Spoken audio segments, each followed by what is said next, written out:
Hey there, comic book fans. I've got another review for you this week of a comic I just bought.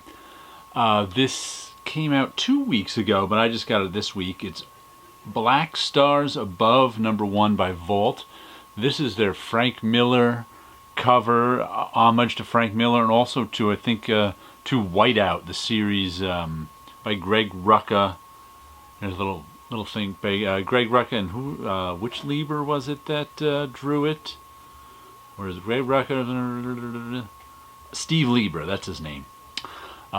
He drew it, and Frank Miller did a cover for them, I guess, for Whiteout #1, and that's what this is homaging right here.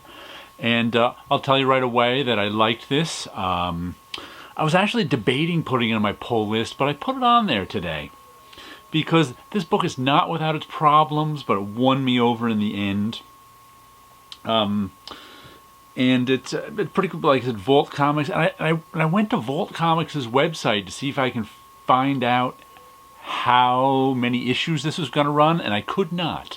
I could not even find it listed on their website. Okay, this is the first problem right away for me, is you're opening up your comic with a quote and a blank page. That just put me off immediately.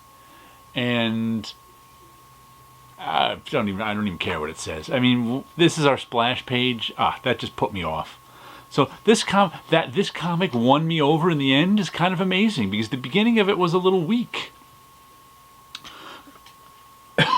Pardon me. We open up with a scene with this, unknown guy, no word. It's funny how we open up with words there and then it goes wordless. And this scene is just bizarre. It's like, you don't know what's going on in this. And it's this guy out lost in the woods, and he's writing a journal about him being lost in the woods, and he mentions these lynxes are the first thing he's seen in ages and weeks. So he doesn't know what's going on since they're not pack animals. And then there was this really interesting sequence when he traps one of the lynxes. He goes to kill it, and then he notices the lynx's eyes are black spots. So he touches the black ink, and it's just like, huh? And then that black ink turns into an ink spot in this next scene in this girl writing. Interesting little visual scene, but once again, they tell, this is just kind of a creepy scene. Doesn't really tell us anything about anything, which was a little frustrating, but it was a decent scene. But I also have to tell you, when I went to look to see how many issues this was, I just saw like the Google previews of all the pages on it, and there were some reviews of it, and I didn't read any of the reviews, but a couple of them I couldn't help but mentioned calling it eldritch horror, which kind of put me off, because I am not a fan of eldritch horror.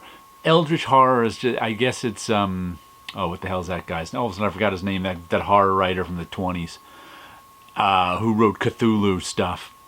But a lot of times eldritch horror is just like, oh, it's so creepy, and this guy is so creepy, and everything's so creepy, and then you die. And then, like, eldritch horror seems to be not a lot of long on talking about how things are creepy and there are things unknown to humanity, and short on actual things happening. So that actually was like, ooh, eldritch horror. That almost put me off this. But putting this book on my pull list, just hearing people describe it like that, because I have that much of a prejudice against eldritch horror. But here's a couple. Then the book starts with this. What was weird about this was it starts with a woman writing, but this writing that's in here is writing from later in her story. She actually can't write anything right now. And she's mentioning how she can't write anything. And this also takes place in like 1827 in Canada. So this is a long time ago, out in the woods in Canada. And I like the artwork was giving me problems too, because that's the woman and her mother, and I can't tell them apart. I mean, can you tell apart? Can you tell which one's the daughter and which one's the mother? I think they part their hair differently. and that's it. Otherwise, the drawings are not very distinct from one another, and I found that to be a problem. So, like I said, some of the art in here, especially in the beginning, I was having a hard time getting into it. And like I said, the story is mostly about the daughter, who I think is in her teens, and she's stuck with her family out in the woods. She wants to go visit Ottawa and the big city and see where she was born, but for whatever reason, you know, for family reasons, she's been stuck here in the woods. And this is her grandfather, who had an accident where he lost his leg, and she's got to help him out changing the leg. And I like the coloring on these pages, and the storytelling on these pages with the grandfather was very good. He tells her a creepy story here, which she knows not to be true, and she doesn't know why he's telling him the creepy story. Then there's like I said, eldritch horror can be weird. It's like this guy just walks by the house. Was he this guy from the beginning? I don't think so. He's got a different hat, right? That's not that guy. But I don't know. Especially since, like I said, some of this artwork, some of the characters, I can't tell the mother from the daughter. So am I supposed to be able to tell this guy that? I had real problems with the beginning. But let's flip by. She goes into town. And I like the clear conciseness of these panels. Some good storytelling here. I like that guy in the top hat just standing there. She goes into town, and this guy basically says, I want you to deliver this package for me. You know, classic plot. Deliver this package for me. Don't open it. Of course, you know she's going to open it at some time or another. But I liked these two. And from here on in, I really started to like it. Here we go. Which one's the mother? Which one's the daughter? She's got family problems. I had a problem with it. I'll show you, but from right here on in, this is where it gets me. This is where she decides to steal into the night and deliver the package herself. And once she gets out into the woods, I love the snow effect and the art on these pages. I think the storytelling, the storytelling in the back half of the book is much better than the storytelling in the front half of the book.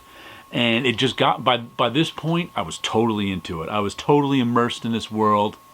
And I really enjoyed it from here on in. But like I said, it was still like, I was still debating whether I should put it on my pull list or not after I read it. Just because the front half kind of, I wasn't it, but by the time this back half hit, I don't want to give you away anymore, but she's just out in the woods trying to make her way, and she's just totally creeped out. I mean, she's used to the wood, but there's something out there. There's something not right with the world. Her whole worldview. This I think is where the good eldritch horror comes in, because her whole worldview is being challenged just by her walking in the woods, and there's tons of foreboding and tons of foreshadowing of what's going to happen to her, what's going to happen in the woods, and we get no answers, of course, in this issue. I mean, just like I said, the back half of this really did it for me. As much as I complained a bit about the front half, the back half of this book, excellent. You know, like this snow effect even just made the art more interesting. Because the guy's drawing wasn't top shelf, but his use of digital effects is, like I said, it just made it more interesting to me. So, liked the storytelling, liked the creepy feeling it gave me. As much as I don't like eldritch horror, the creepy feeling the back half of this book gave me was really, really good. So there you go. In the end, there's, like I said, this creepy guy started building. You know what else? I think they just gave me lots of creepy stuff from the beginning to the. So it's like, even though I still hate that splash page. Come on. You know, we started with the creepy stuff I showed you, but it was like this creepy stuff was meaningless. But by the time we got to the back half, where we got to know this girl and got to like her, the creepy stuff became meaningful because of her and us getting to know her and as an individual and a person, and her mother not being there, so I don't get her confused with her mother. So there you go. Black Stars Above, And the name comes from something that happened in the back half where she's in the woods, but it really is meaningless at this point. So there's no reason to show it to you. So Black Stars Above, nice eldritch horror if that's your thing. And even if you're not your thing like me, I'm going to stick around for a little while and see where it goes.